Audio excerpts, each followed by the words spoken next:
If you vanished tonight, what would be the last thing your voice left behind? A text, a joke in a WhatsApp group, or 5 seconds on a voicemail that someone will replay for the rest of their life?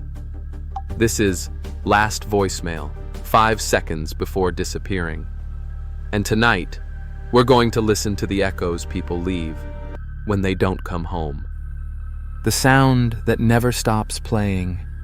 It always starts the same way. A phone on a nightstand, a soft vibration cutting through the dark, a screen lighting up a sleeping room. Somewhere, a woman rolls over, half awake. She doesn't answer in time. There's a beep, and in those next few seconds, a life tilts off its axis. Most of us delete voicemails. We clear notifications. We move on. But for some families, there is one message that never gets deleted. One file that turns a phone into a shrine, because it's the last time they will ever hear that voice. Case 1. Henry. The Call from the Dark. Minnesota, 2015. Henry McCabe is 31, a husband, a father of 2. He spends his days working as a tax auditor, his nights planning a bigger future than anyone around him can quite see. On the last evening anyone sees him alive, he goes out with friends to a club, the kind of place where the music is too loud for real conversation, and tomorrow feels very far away. Later, a friend drops him off near a gas station in the early hours of the morning. No wallet, no keys, no way to get into his own home. We don't know what happens in the minutes that follow. We only know what his wife hears. Because at 2:28 a.m., her phone lights up. She's in another state. She thinks it's a pocket call. Maybe a drunk husband being silly. And then she presses play. What she hears isn't words. It's sound. Groans. Screams that don't sound entirely human. Strange animal-like noises and something that might be panic or pain or both intertwined. Near the end, everything stops. And a male voice, calm, controlled, nothing like Henry's, says 2 words. Stop it. Then the line goes dead. That voicemail becomes the center of a case that, years later, still doesn't make sense. Henry's body is found weeks later in a lake miles away from where he was dropped off. No gunshot wounds, no obvious injuries. The official conclusion, drowning. The voicemail, analyzed, discussed, cut into pieces on TV and online. Still, unexplained. To his wife and children, it's not a mystery clip for YouTube. It's the last time his voice crosses the distance between his world and theirs. A final message that isn't really a message at all, just raw, recorded fear. Case 2. Ronald. 4 seconds of politeness. Not every last voicemail sounds like terror. Some are heartbreakingly ordinary. Wisconsin, a rural farmhouse, a December night. A man named Ronald stays over at a friend's place in the countryside. In the early hours of the morning, he asks his friend to check on the dogs. They sound like they're in trouble outside. When the friend comes back in, Ronald is gone. The front door is open to the cold. The house is quiet. The kind of silence you only really notice in hindsight. Hours pass. No one knows where he is. And then the farmhouse landline, an almost forgotten piece of technology, records a voicemail. It lasts about 4 seconds. Hey Jim, it's Ronald. Give me a call back as soon as possible. Thanks. That's it. No screams. No, they're after me. No confession. No coded message. Just a faint catch in the voice, like someone trying to sound normal and not quite pulling it off. His girlfriend later says he sounds like he's almost crying, but rushing. The strange part? By the time that voicemail arrives, Ronald has already been missing for hours. Phone records say the call came from the direction of the farmhouse. Search teams comb thousands of acres with drones, dogs, and helicopters. No Ronald, no phone, No clear story to wrap around a 4-second audio clip. For his family, those 4 seconds become everything.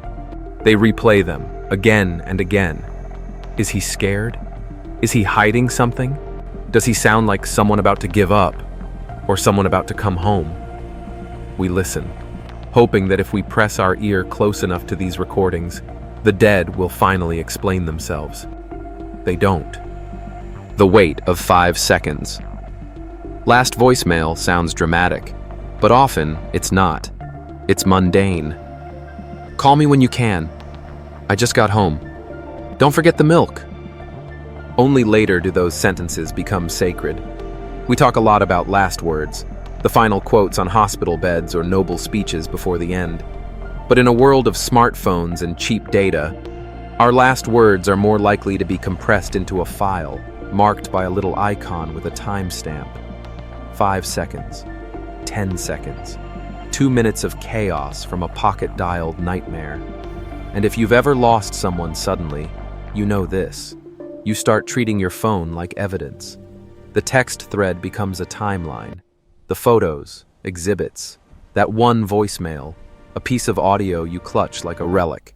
You don't just hear their voice, you hear everything around it. The hum of the car, the echo of a gas station, wind across an empty field, a club's bass line bleeding through the call, little noises that, under normal circumstances, would be trash in the background. Now they are clues. They are the last environment your loved one moved through before they stepped out of frame. Investigation versus intimacy. On paper, these are files in open cases. Henry's voicemail was cleaned and analyzed by experts, even the FBI.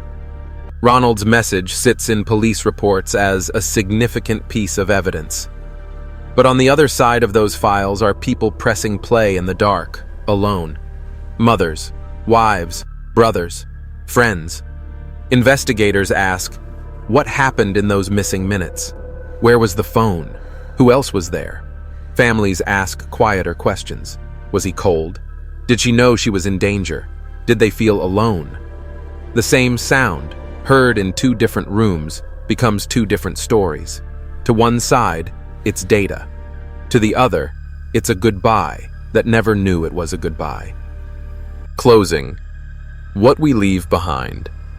Think about your own phone for a second. How many unread voicemails live there? How many messages have you ignored, tapped away, told yourself you'll get to later? Now imagine that tomorrow, one of them becomes the last time you ever hear someone's voice. Would you listen differently? Would you save it? Would you forgive what was said or what wasn't? The mystery in these stories is not just how people disappeared. It's what happens to the people left holding the recording. Because when someone vanishes, the world rushes to fill the silence with theories, timelines, headlines.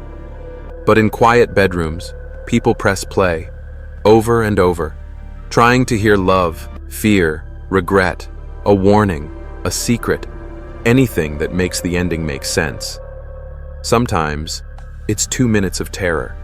Sometimes, it's 4 seconds of politeness. And it's me. Call me back when you can. And that's the hardest part. Most of us don't get a poetic farewell. We get an everyday sentence that suddenly has to hold a lifetime. This is the real weight of a last voicemail.